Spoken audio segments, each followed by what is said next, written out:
Kisah seorang anak muda di zaman tabi'in dulu. Anak muda ini terkenal dengan tampannya, postur tubuh yang kekar, ya, jalur nasabnya yang suci, kaya raya dan soleh. Semua perempuan di wilayah Irak memuji-muji dia, diidolakan sudah. Yang perempuan yang soleha berharap jadi istrinya. Perempuan yang fasikah, yang buruk imannya, ini berharap berzina dengan dia. Penawaran selalu datang ke anak muda ini, zina. Zina gratis plus minta apa saja dikasih.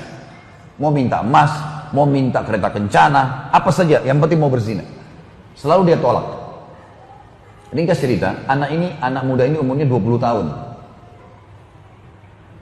Ada satu istri pejabat pemerintahan pada saat itu, terkenal juga dengan kecantikannya, dengan postur tubuh yang tinggi, yang semampai, yang segala macam hal kelebihan. Punya kelebihan, jalur nasabnya terkenal. Nikah sama seorang pejabat. Dia bilang sama teman-temannya, perempuan fasika ini bilang, saya akan taklukkan anak muda itu. Dia pasti berzina dengan saya. Kata teman-temannya, kalau kau bisa hebat, coba buktikan. Dia bilang, baiklah. Dia bilang sama dayang-dayangnya di rumah, ada 4 orang dayang-dayang pembantunya. Dia bilang, kalian tahu gak si fulan? Kata si perempuan ini, kalian tahu gak si fulan? Laki-laki ini dimaksud. Dayang-dayangnya bilang, iya, itu kami idolakan. Kalian mau berzina gak sama dia? Maka spontan dayang-dayang ini orang fasika semua ini. Oh tentu saja.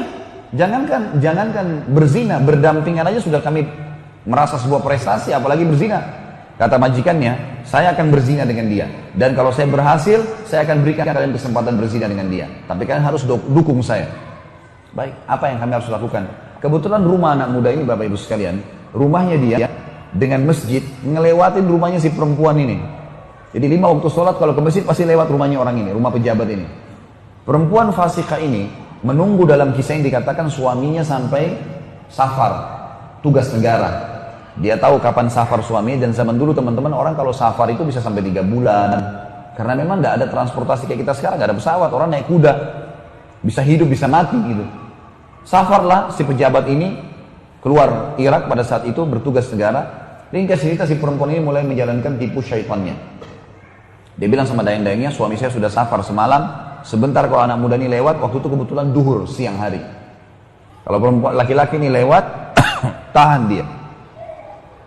Dan kalian keluar bilang, di dalam rumah kami, sambil kalian menangis-nangis, tuan kami sedang sakarat, akan meninggal dunia. Suaminya nggak ada laki-laki, tolonglah. Kalau dia masuk ke dalam rumah, jebak dia. Maka dayang-dayang bilang, baiklah, lewatlah si anak muda tokoh kita ini. Kemudian dayang-dayang ini keluar, tiba-tiba buka pintu, nangis-nangis, tuan saya di dalam lagi sakarat dan tolong bantulah. Karena lambu laki-laki ini mungkin seperti orang di antara kita juga, kalau tahu seperti ini, lillahi ta'ala dia masuk ingin membantu. Karena ini juga orang-orang pada tahu orang lewat di situ.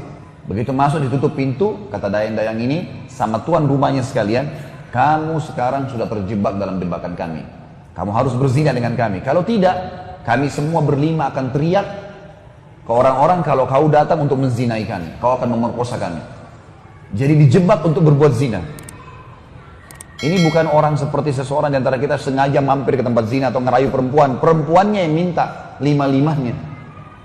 Zina gratis di sini. Plus lagi si tuannya bilang apa? Kalau kau zina dengan saya, maka apa saja yang kau minta saya kasih. Mau minta emas, mau minta kereta kencana, kalau kita sekarang mobil mewah, minta apa saja. Yang penting zina dengan saya. Plus, kapan saja kau butuh zina, datang ke sini. Digodain dengan minyak wanginya, dengan penampilannya, dengan kata-katanya. Laki-lakinya anak muda selalu tegar. Dia mengatakan, hai fulana, bertakwalah kepada Allah. Allah maha melihat. Allah tahu nih. Kamu jangan bermaksiat kepada Allah dan jangan kau khianati suamimu.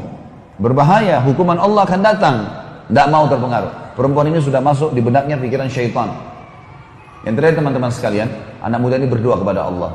Lihat di sini yang saksi bahasan bagaimana seseorang menjaga hubungan sama pencipta Allah. Dia mengatakan, ya Allah, sesungguhnya aku selalu menjaga kesucian kemaluanku agar aku tidak berzina, tidak melanggar hukummu ya Allah. Dan engkau menjadikan zina sebagai dosa besar. Sekarang aku dijebak untuk berzina, maka selamatkanlah aku dari jebakan syaitan ini. Allah punya cara teman-teman sekalian. Yang terjadi adalah anak muda ini rasa mules tiba-tiba dalam kisah yang dikatakan. Jadi perutnya tidak enak, sakit, mau buang air besar. Lalu dia bilang sama perempuan ini, perut saya sakit. Memang apa adanya? Saya mau buang air. Kata si tuan rumahnya, itu kamar mandi WC di sana. Kamu silakan selesaikan hajat kamu, keluar tetap zina sama kami. Anak muda ini masuk ke WC sambil berpikir, dia sambil buang air. Subhanallah, kisahnya begitu. Setelah buang air, muncul ide dia.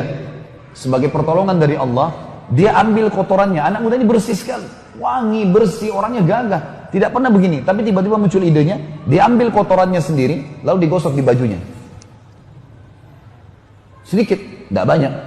Begitu dia keluar dari kamar mandi WC, si perempuan ini lihat, perempuan ini orang kaya, biasa bersih, biasa wangi. Lihat kotoran di baju. Kok kamu begini, jorok sekali kalau bahasa kita. Dia bilang, saya begini sekarang. Inilah saya. Maka tuannya bilang, tuan rumahnya bilang sama dayang-dayangnya, keluarkan laki-laki ini dari rumah saya, karena saya tidak pernah temukan laki-laki sejorok dia. Nggak mungkin saya mau berzina sama orang begini. Maka laki-laki tersebut keluar, teman-teman sekalian. Begitu depan pintu orang ini, sujud syukur kepada Allah karena tidak jadi berzina. Bayangkan bagaimana seseorang kalau tahu Tuhannya, bisa, kalau tadi Nabi SAW dalam kondisi sakit, musibah sedang datang, bisa sabar.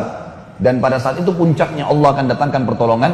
Orang anak muda ini diajak berzina gratis, bisa dapat dengan menikmati mereka, dapat lagi hadiah-hadiah, bisa dia tinggalkan karena tahu bagaimana menjalin hubungan dengan Sang Pencipta Allah.